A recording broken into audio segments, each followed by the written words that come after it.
Sunday's game against Rangers will be played just less than 4 months since Celtic's last trip to Ibrox. That resounding 4-1 defeat came in the middle of Celtic's prolonged search for Neil Lennon's replacement, and 12 weeks before the losses to FC Midtjylland and Hearts, which only accelerated exasperation in the board's direction. These aren't quite distant memories a month later, but they're being forgotten about fairly quickly given how Ange Postecoglou stamped his authority at the club. His biggest test so far though is this weekend when Celtic go to Ibrox again, with supporters not dreading the fixture in the same way they might have just a matter of weeks ago. While Celtic's form has improved, Rangers have stagnated after last season, suffering 3 defeats on the bounce before recovering against Dunfermline, Armenia's Alishkert and Ross County. Rangers are conceding at a far higher rate than they have done over the last 12 months.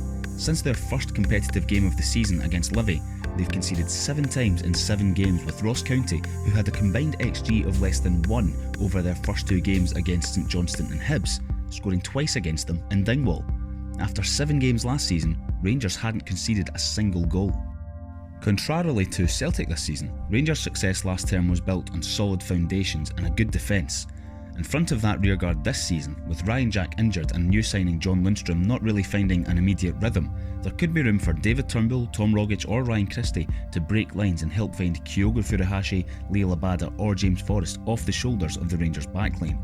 All 3 are faster than Philip Hollander and Leon Balogun, whichever one plays alongside Connor Goldson. That pace translates into midfield too. Glenn Kamara and Stephen Davis are technically gifted, but if Celtic move the ball quickly enough, their reading of the game will have to be razor sharp. An attack-minded Joe Aribo, potentially playing on the right side of a midfield 3, could offer space to Celtic on the inside left half space if he drops his focus for even a second. County managed to create a few chances at the weekend from being given time to consider their options while in possession. A weak Rangers press allowed them to send the ball towards their attackers, so perfectly measured ones from Callum McGregor, the inverted fullbacks or centre-halves could also bear fruit if the Rangers line is high enough. Mindset can't be understated in this one.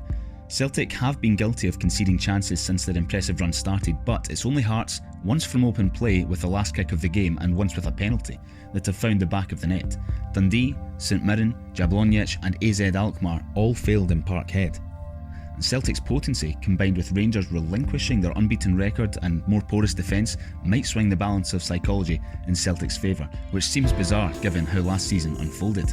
Since the Premiership kicked off, Celtic's shaky defence has received more coverage than Rangers, but the Ibrox side have conceded more goals in that timeframe and blew their Champions League qualifier against Malmo by affording striker Antonio Cholak time and space in the box, with the first of his goals coming after he peeled off the shoulder of Leon Balogun, exactly like Kyogo's forte.